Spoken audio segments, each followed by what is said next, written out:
All right, so we're going to be looking at Wrong Warp versus Mad Alchemist Ladle.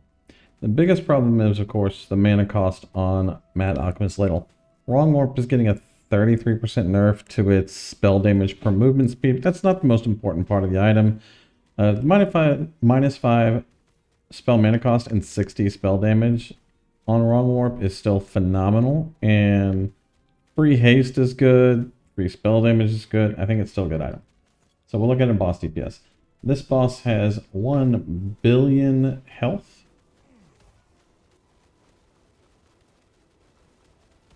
And so we're strictly looking at the damage comparison between these two items.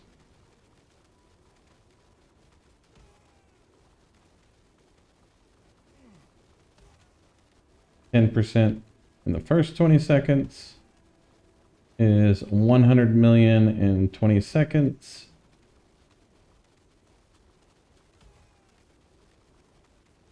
%, in 33 seconds is 200 million, 33 seconds.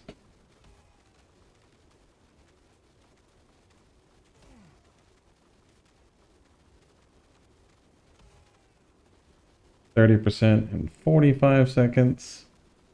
Mana is stable. That's important. Wrong Warp is good for our mana cost.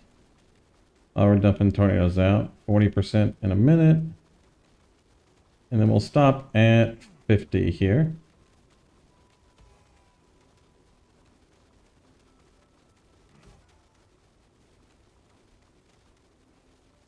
One minute and 15 seconds for 50%.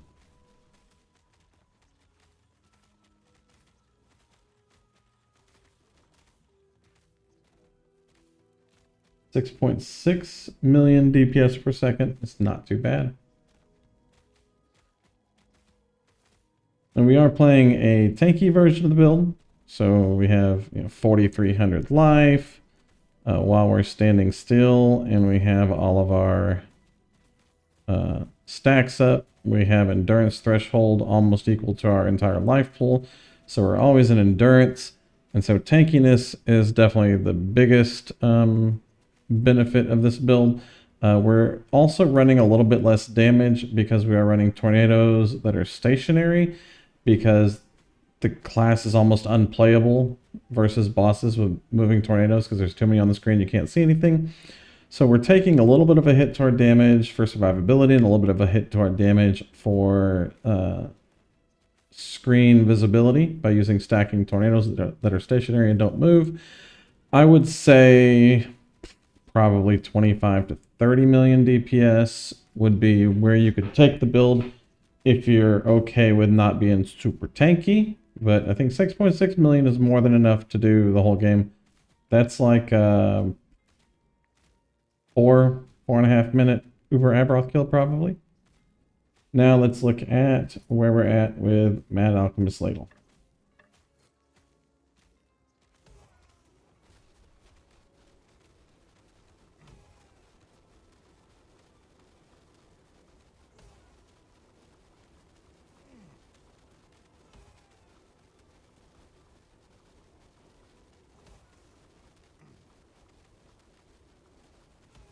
%, in 20 seconds. Very similar damage, not a big difference between the two.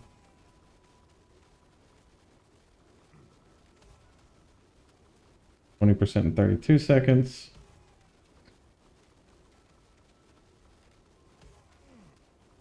%, at 40. It's almost identical.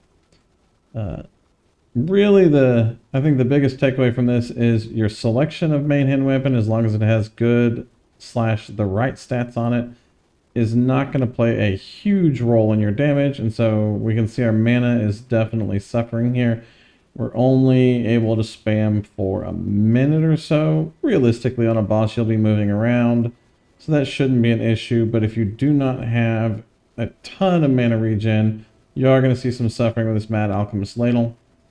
Puts us in a minute 15, almost exactly the same as we would get out of our Wrong Warp.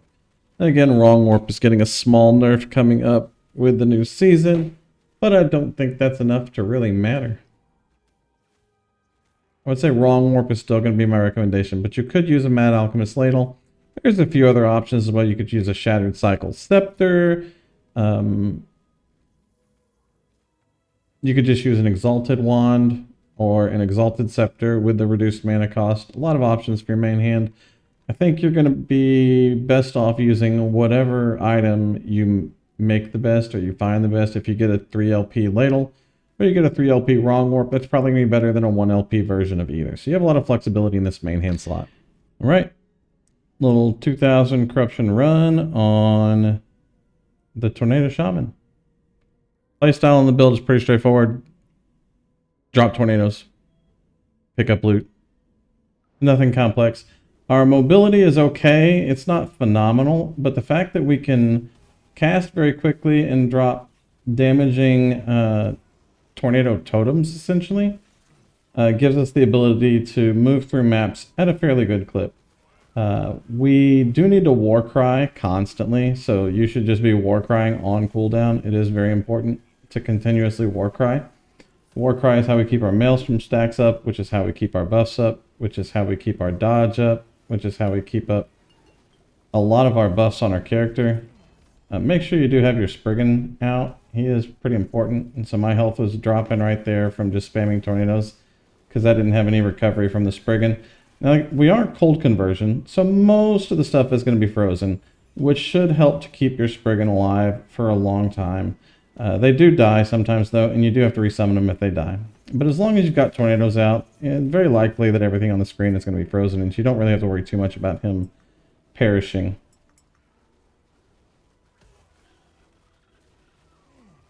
Now, we do give up life for ward on the build. Versus single target, our leech is so insane that we can compensate for all of the life loss from our casting of the tornadoes. But on map clear like this, we're generally not getting enough tornadoes out to do enough damage for the life to offset that. And that's one of the things the Spriggan does, is it gives us the regeneration we need to help offset all of our costs. We're also getting some healing out from war cries, which can help compensate for that as well. But when you're in a situation like this where you can stand still and just spam out tornadoes, generally speaking, you can just stand still and spam tornadoes. We are incredibly tanky while standing still. Except whenever that guy hits whatever it was. And then the life regen from the tornadoes is going to be more than enough. Now we are using the Ladle right now, and as you can see, mana does become a little bit of an issue with Ladle. So I'm still torn between Wrong Warp versus Ladle, but they're both really, really solid options. And that would be a 2k Corruption. Now, as for our build guide, we'll go over equipment, passives, and then skills. For equipment, we are using either the Ladle or the Wrong Warp, ideally LP'd with cast speed and crit multi. Crit multi being the more important roll to get on the item.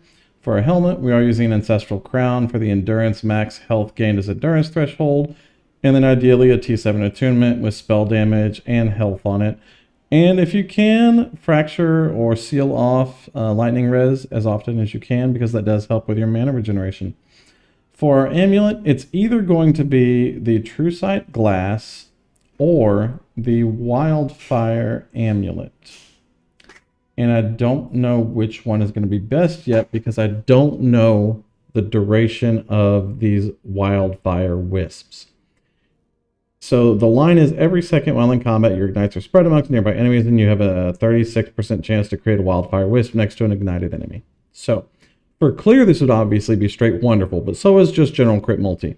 For single target is where the question becomes, how long do these wisps last?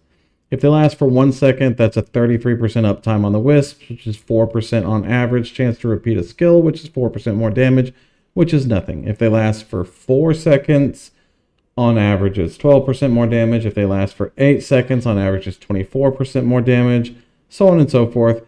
So we'll need to find out how long they last and if there is any way to increase their duration. If there is, and we can have a good duration out of it, then Wildfire Embers becomes a solid option. If not, then either Nihilus or the new True Sight glass will be our best in slot. Now, the True Sight glass math essentially is 40% chance for 300% crit strike multi, which is 120% crit strike multi. So basically, all this is giving us is 170% crit strike multi, plus obviously the ability to LP and affix into it. Now, 170% crit strike multi is probably best in slot for damage, even compared to an item like Nihilus, especially since this is probably going to be a lot easier to get a hold of than Nihilus. But those are kind of the three amulets we'll be looking at for this slot here. For a body armor, we are using an Urzel's Pride because Urzel is so easy to get a hold of with so much LP on it, and it has attunement, and it has mana regen, and it's just really good, but you do need to get a T7 Tornado on it. For our offhand weapon, I'm using a Katana because of the base 50% crit strike multi implicit. Obviously, we want a T7 crit strike multi spell damage Katana with either sealed shred armor or sealed ignite and cold pin on it. Now, there are like the transcribers. Gavel is good, Tempest Maw is good, but then you got to move like 7 points around on your tree to even take advantage of Tempest Maw. I think mathematically this one comes out ahead of everything else. Again, that'll depend on your build, what you have access to. Tempest Maw is an option, Transcriber's Gavel with LP is an option, and then obviously this Katana I think is one of the best options here. For rings, you've got a million options, but I really like running Heirlooms of the Last Nomad because they're really easy to get a hold of with 2 or 3 LP on them, and then just slamming in attunement, health, lightning res, things like that into it. For your belt, you've got a lot of options. Just get a 3 or a 4 LP low belt that has a lot of benefits to it. Scavenger is easy to get a hold of with a lot of LP on it. And then we're using Eternal Gauntlets for the armor mitigation, applies damage over time, as well as hybrid health, T7 with cast speed attunement and shred armor if you can. Foot of the Mountain with T7 attunement and some additional movement speed. Foot of the Mountain is almost a base requirement for the build. It is where most of your survivability goes while you're standing still channeling, and it's where most of your mana cost reduction comes from. And then finally, a Twisted Heart of Eucharos. This is where a ton of our survivability comes from because we are spending so much time casting tornadoes. We get a ton of ward from this. Even with no ward retention, we can maintain 3 or 4k ward. That is very, very strong. Now, our idols, the only required idol is chance on hit to summon a Thorn Totem, and then spell damage if you have an active totem. Everything else is life plus resistances, or life plus spell damage, or life plus pen. You're going to use these to fill out all of the resistances on your character. For our blessings, we are running freeze rate multiplier, shred cold res, armor, all res, and crit strike multi. We are a cold conversion build. Freezing is one of our best defenses, and so we do want to make sure that we are getting the freeze rate multiplier down here. Don't skip over it. It's definitely worth it. For our passives, we are going 20 into Primalist, 25 into Druid, 68 into Shaman. The 20 in Primalist are pretty straightforward. We're going to get attunement and resistances, dual wield health, damage, and more damage right here. Now, if you feel like you're tanky enough and you don't need any more health, this can be shifted over to Wisdom of the Wild for some additional damage, or to Tempest Bond for some additional damage. On our Druid section, we are taking health plus health whenever you spell cast. This is very, very important. That's going to help counter off some of the costs of Eucharos. And then we're going to run attunement plus strength here. 1 out of 7 in Blessed Springs because there's literally nothing else worth taking in here. To 5 out of 5 Wind in the Leaves and 5 out of 5 Bush Stalker. Bush Stalker is very important because this is where we are getting our leech from. We do have a 100% chance to crit all of the time as long as we are war crying and we have a Spriggan out. So we want this 4% health on leech. The extra 2 points in here you may or may not need depending on how much gearing you have or what you have set up. Over to our Shaman tree, we are going attunement and penetration, 1 for an active totem, which gives us access to cast speed with an active totem. Then we're taking attunement plus endurance threshold as well as stun avoidance. And then up here, we are taking shared increases to cold, physical, and dodge rating. We do want all 6 points in there for the shared increased dodge rating. Over here, we are taking 10 out of 10 for our freeze rate multiplier, 3 out of 8 for spell damage, 8 out of 8 for attunement, 3 out of 5 for our chance to cast Stormbolt on spellcast, and 8 out of 8 for the damage reduction and the indirect Stormbolt casts. Now, you do need some shock chance somewhere. and then your totems will be the ones shocking. So you do have to have some shock chance anywhere on your character. Your tornadoes are cold converting, so they are not going to shock. The only way that you can shock is through your totems themselves, shocking your thorn totems. And so a little bit of shock chance just gives them the ability to shock, which gives you the damage reduction. Outside of that, we do want the 5 out of 5 for a chance to cast indirect Stormbolt cast. And then 8 out of 10 for Iron Bark, which gives us both health regen, health, and armor. Very, very solid. For our passive skills, we are running Gathering Storm for the Storm Bolts. We want to go all the way over to Winter Comes and take all the cold mods getting over there. And then we come down here and take Clouds on the Horizon. We take in the Eye of the Storm to get Rending Vortex for crit chance. This tree is pretty straightforward. If you have less points, you'll just pull points out of the Storm Bolts. This is just shock chance converted to chill chance, or converted to frostbite chance through Frostbringer here. On our tornadoes, we are going down to Druidic Control for stationary tornadoes. If you've played this build before, it is not viable play without stationary tornadoes. We are taking a big hit in damage, and we're spending 3 points to get down here. Now, the pull strength is actually a reasonable defense, because if a target is frozen, then it can't move by its own accord, but it can get pulled towards the tornado. So you'll continuously freeze things and pull things towards tornadoes, which is a nice defense. But this is a straight 20% damage loss at the benefit of all of your tornadoes being within range 100% of the time of whatever target you're casting them near, and not cluttering the screen with an unplayable amount of graphics. Now, eventually, maybe Last Epoch will give us access to opacity on the tornadoes or something, reduced clutter of the screen. But as of right now, in my opinion, the build's not playable without Druidic Control. So you do need this. If you feel like you can play without Druidic Control, all 3 of these points can be pulled out. And then go up here to Storm Bolts, target enemies from further away, which is just going to do what this is already doing without the screen clutter and keeping your tornadoes in target range of everything in the game. Over here, we do want to get Aspect of the Storm. Gust of Renewal, second most important thing on the tree. Without 60% mana efficiency, the build's just not playable. We do want to spend our extra point in Aspect of the Storm. That is a good point. Lasting Storm and Hurricane are also great points for damage. This is longer duration and double cast chance, and then Lightning Frequency. This is how you scale the number of Storm Bolts cast per tornado for its duration. On Warcry, Whirlpool is the most important thing here, followed by Battle Cry, and then Bringer of Winter. Bringer of Winter and Battle Cry is how you crit cap.